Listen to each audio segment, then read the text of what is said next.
Évangile de Jésus-Christ selon saint Luc.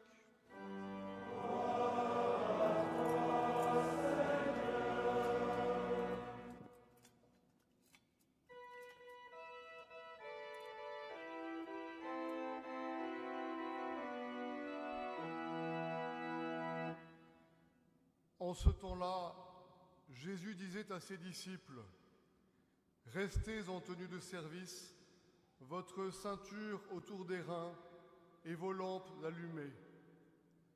Soyez comme des gens qui attendent leur maître à son retour des noces pour lui ouvrir dès qu'il arrivera et frappera à la porte. Heureux ces serviteurs-là que le maître, à son arrivée, trouvera en train de veiller. Amen, je vous le dis, c'est lui qui, la ceinture autour des reins, leur fera prendre place à table et passera pour les servir. S'il revient vers minuit ou vers 3 heures du matin et qu'il les trouve ainsi, heureux sont-ils. Vous le savez bien, si le maître de maison avait su à quelle heure le voleur viendrait, il n'aurait pas laissé percer le mur de sa maison. Vous aussi, tenez-vous prêts, c'est à l'heure où vous ne penserez pas que le Fils de l'homme viendra. Acclamons la parole de Dieu. Louange à toi, Seigneur Jésus.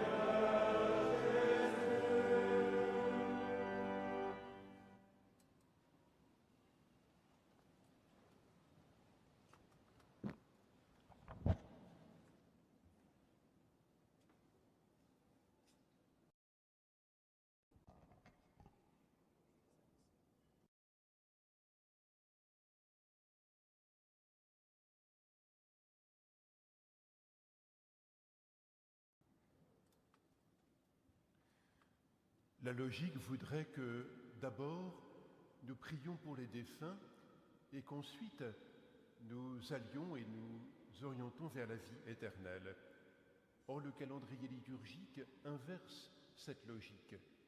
D'abord, hier, nous sommes tournés vers la résurrection et la vie éternelle, vers le royaume, en fêtant la Toussaint.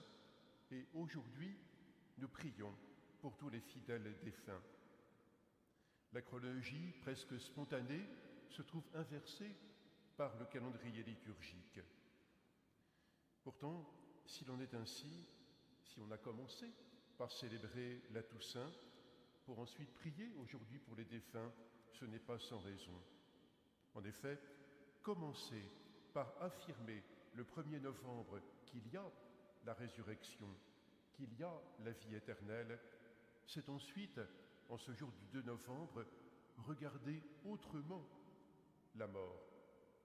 La regarder autrement, et je l'espère, c'est ma prière, la vivre autrement, lorsque cela arrivera pour moi et pour nous. Les saints et les saintes que nous avons fêtés hier nous disent que la mort n'a pas le dernier mot, qu'il y a un au-delà de notre mort et de toute mort, qu'il y a la vie éternelle. Pour nous chrétiens, oui, c'est la vie qui est la première.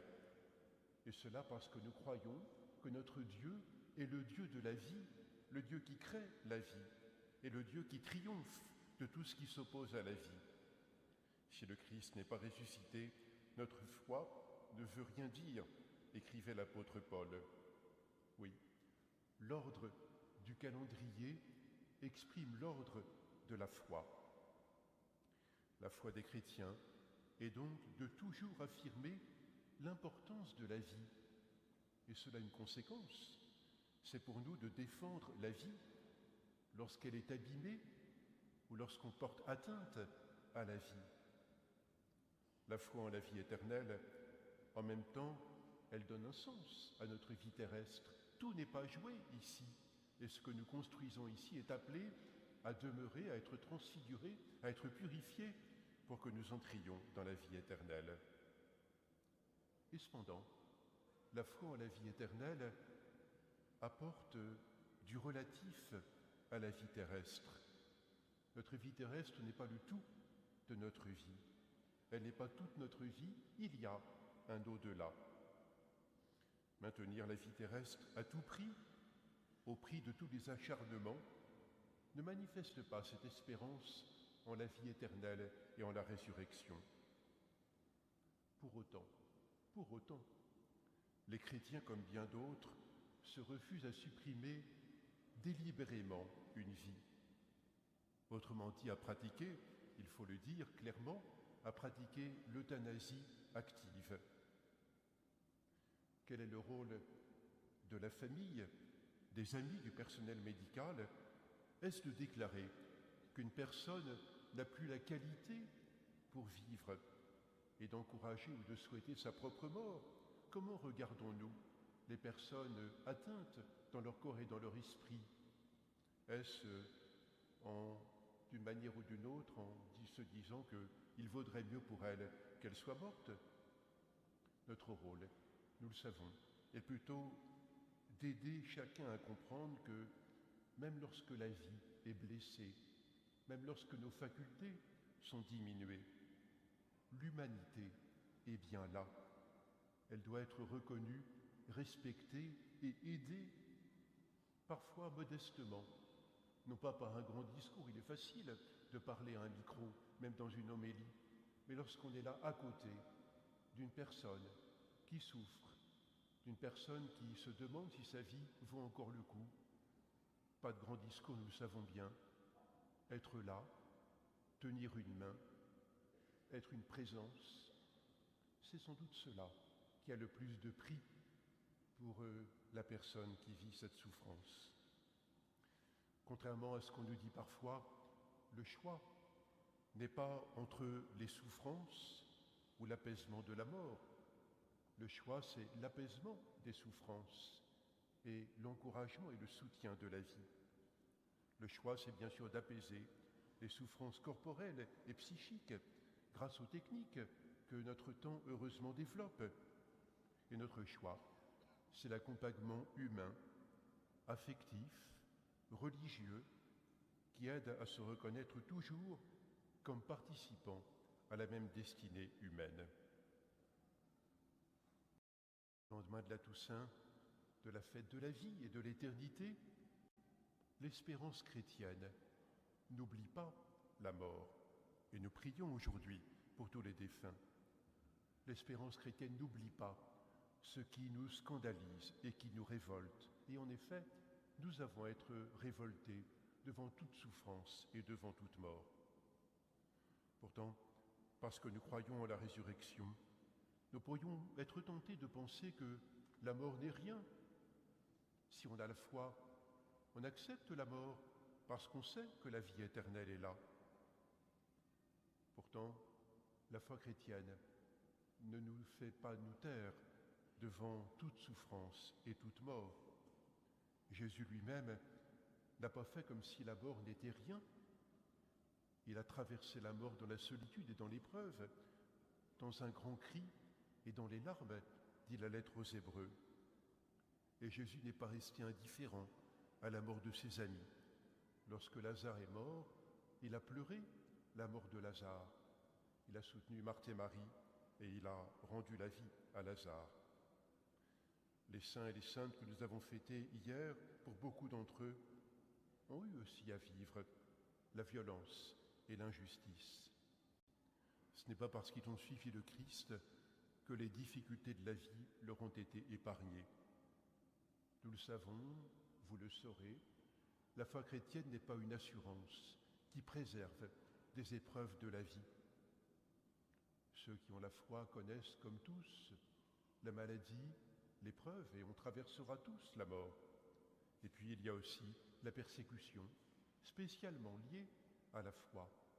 Elle est d'hier, elle est aussi d'aujourd'hui. Et même s'il faut quand même le rappeler, en France, nous vivons dans un lieu de liberté. Dans combien de pays du monde, en raison de leur foi, des chrétiens sont persécutés et sont mis à mort?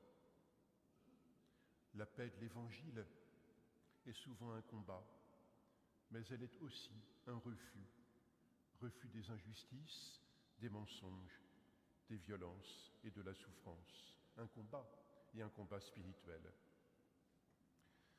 Fêter la Toussaint, croire en la vie éternelle, ce n'est pas oublier la mort, ce n'est pas oublier les morts, ce n'est pas nier les difficultés de chacune de nos vies.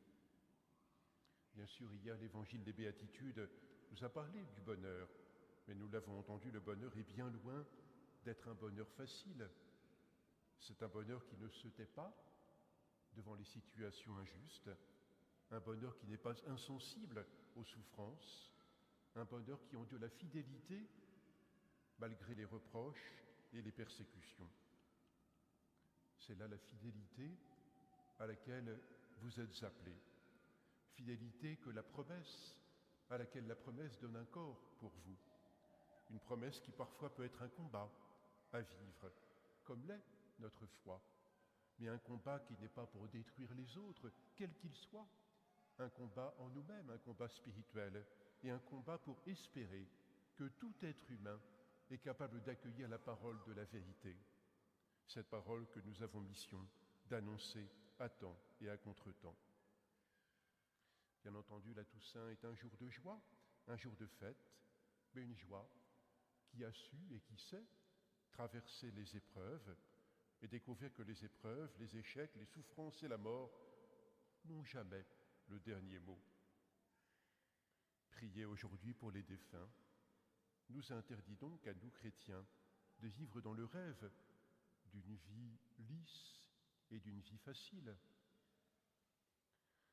Hier, nous avons commencé par fêter les saints et nous savons par eux, avec eux, que la mort et la souffrance ont été vaincues une fois pour toutes par le Christ sur la croix. Que cela soit pour nous tous une force parfois annoncée dans la douceur ou dans la faiblesse, une force annoncée dans la modestie de l'accompagnement simple de ceux ou de celles qui traversent une épreuve et la souffrance. Que l'espérance qui nous anime nous aide à apporter soutien et réconfort, et nous aide aussi à trouver, quand nous en avons besoin, soutien et réconfort, car nous sommes et celui-ci et celui-là.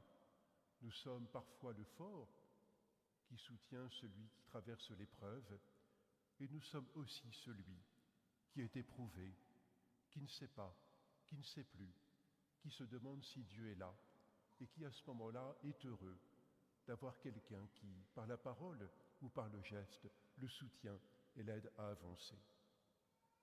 Frères et sœurs, donnons et accueillons le Dieu de la grâce et les témoins qu'il nous envoie.